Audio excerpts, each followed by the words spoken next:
Le grand direct des médias, Jean-Marc Morandini. Et c'est un clash qui a fait le tour des zappings ce week-end. Ce samedi, Arash Derimbas et Mathieu Kassovitz étaient les invités d'On n'est pas couché sur France 2 à l'occasion de la sortie d'un manifeste contre le gaspillage. Et lors de leur interview, une violente altercation a eu lieu avec Yann Moix. Le chroniqueur n'a pas hésité à comparer l'élu de Courbevoie à Christophe Rocancourt. Résultat, ce dernier veut porter plainte en justice. C'est sans doute la première fois qu'une plainte est portée contre l'émission On n'est pas couché. Je vous propose d'écouter le petit extrait et puis on en parle ensuite avec Maître Roland Pérez.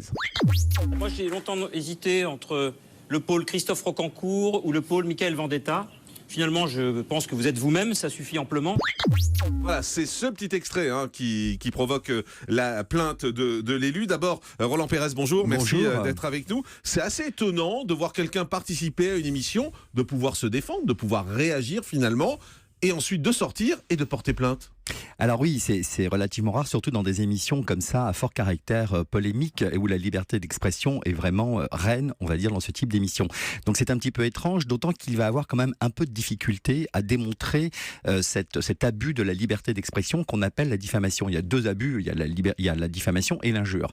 Sur la diffamation, il faut quand même qu'il y ait l'articulation d'un fait précis qui peut, devant le tribunal, faire l'objet d'un débat. C'est-à-dire qu'on accuse, par exemple, cet élu parlementaire d'avoir trompé certaines personnes, d'avoir été à l'origine d'une escroquerie ou d'un abus de faiblesse, et puis de donner des faits précis qui puissent être combattus devant le tribunal. Là, c'est pas le cas. C'est juste une liberté d'expression, c'est juste un droit de critique, c'est-à-dire que ça pourrait être à la limite une injure, mais ça ne peut pas être une diffamation parce qu'il n'a pas accusé très précisément cet élu parlementaire d'abus de faiblesse ou d'avoir escroqué qui que ce soit. Il a dit: j'ai hésité longtemps entre Rocancourt, qui est certes l'escroc des stars, et puis ou Michael Vendetta, qui s'est fait connaître par son opportunisme. Et c'est vrai, peut-être, c'est cet opportunisme qui était, semble-t-il, insinué ou reproché à cet élu. Mais cet opportunisme, c'est simplement un droit de critique libre que pouvait avoir ce journaliste tout à fait polémiste qu'est Yann Moix. Oui, et puis quand on va dans une émission comme ça, et en plus surtout quand on est en face, on a envie de dire il avait qu'à se défendre sur le plateau.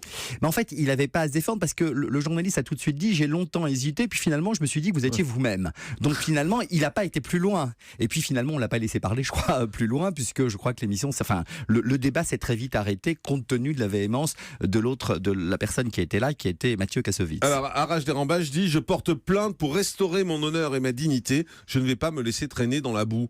C'est tenable, ça, devant un juge? Alors oui, non, mais ça c'est pour la réparation de son préjudice. C'est-à-dire que c'est vrai que la diffamation, c'est une atteinte à l'honneur, à la considération et à la réputation.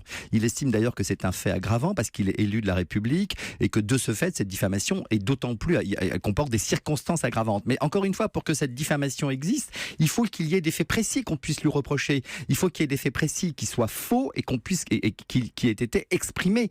Or, il n'y a pas de faits précis qui aient été exprimés. C'est vrai qu'une insinuation peut servir de base à une diffamation, mais encore faut-il que cette insinuation fasse partie d'un corps de faits précis qui n'existe pas dans ce dossier. Et il indique également qu'il a envoyé une lettre à Catherine Barma, qui est la productrice d'On n'est pas couché, pour demander à ce que la séquence ne soit pas diffusée. Est-ce qu'on peut participer à une émission enregistrée et ensuite demander à ce que la séquence ne soit pas diffusée? C'est possible? Oui, si on estime que la séquence est véritablement diffamatoire, si on l'avait accusé véritablement de quelque chose de précis dont il se défend et qui atteint véritablement sa réputation. Si on l'accuse d'être un criminel, si on l'accuse d'avoir... Et en donnant des faits précis à cette accusation, en nourrissant cette accusation de faits précis, auquel cas, effectivement, pour éviter, puisque c'est une émission enregistrée, on demande évidemment au producteur de cette émission, qui est le premier responsable, je dirais, en matière de diffamation ou d'injure, on lui demande de retirer cette séquence et de ne pas la diffuser. Si on la diffuse quand même, on s'expose cette fois-ci à des dommages et intérêts plus substantiels, puisqu'il était prévenu et qu'il l'a quand même diffusé. Donc vous nous dites ce matin qu'il n'a aucune chance de gagner? Non, alors éventuellement, je dis une injure. Est-ce qu'on peut considérer ça? Il aura un euro, quoi. Je doute même cela que cela puisse tenir. Merci beaucoup, Maître Roland Pérez, pour ces précisions. Merci d'avoir été en direct avec nous ce matin sur Europe.